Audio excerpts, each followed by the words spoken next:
Hello, this video will provide an overview of the patient info and history section of the new 3.5 OC EPCR run form. As a preface, it may be helpful to have the technical summary PDF open when viewing this video, as much of what we will be showing is described in the technical summary.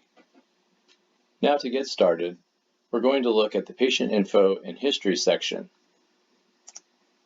and start with the patient info panel. It is largely the same, although we have moved the driver's license scanner to the top since that feature pulls in the patient's name, date of birth, and other data. There is no reason to manually document many of the patient info elements if you are able to scan a driver's license, so if it's available, you should scan the license at the beginning of this panel. Moving down, additional values have been added for gender. An element for estimated height has been added. This should be particularly helpful when the height is necessary to estimate the body weight. Moving to the bottom, patient email address has been added. And finally, race has been added. Next, we'll look at the patient address panel. The question for homelessness has been changed. It is now a national element called alternate home residence. It has also been decoupled from patient address. Even though the patient may have an alternate home residence, you should still try to document a home and/or mailing address. The labeling of the patient's home address has been modified to indicate that this may be a mailing address if the patient does not have a home address.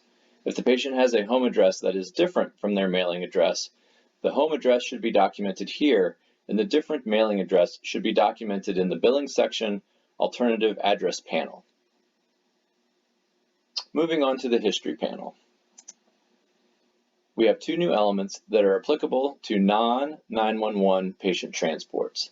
These elements, reason for medical transport and justification for medical transport, are required at the national and state levels, but are not currently validated and may be left blank. Please coordinate with your billing staff to determine the priority of these elements. For 911 types of service, these elements will be hidden. In run info, type of service requested, any of the 911 values, and you will not see these additional elements. Moving on, next we have the allergy panel. There have been no changes to this panel. However, we would like to remind everyone that if you want to make a comment on a specific allergy, you'll need to document that allergy, click into that allergy, and then enter your comment. If you have a general allergy note, that may be entered at the bottom here. In the medications tab, medications work similar with comments. So if you wanted to make a comment, document the medication, and then make your comment. Several other fields also exist to document medications. Document those as pertinent, and click OK. Our next tab is the patient-physician panel. Here we have added transferring physician, referring MD. This field was previously used only in the 911 IFT report panel. Now you will find this element in multiple spots in the run form, as it is applicable on any transport where there is a specific transferring or referring physician. And finally, the DNR and Advanced Directives panel page has no changes.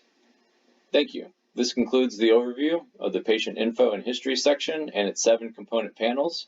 Please let us know if you have any questions. Thank you.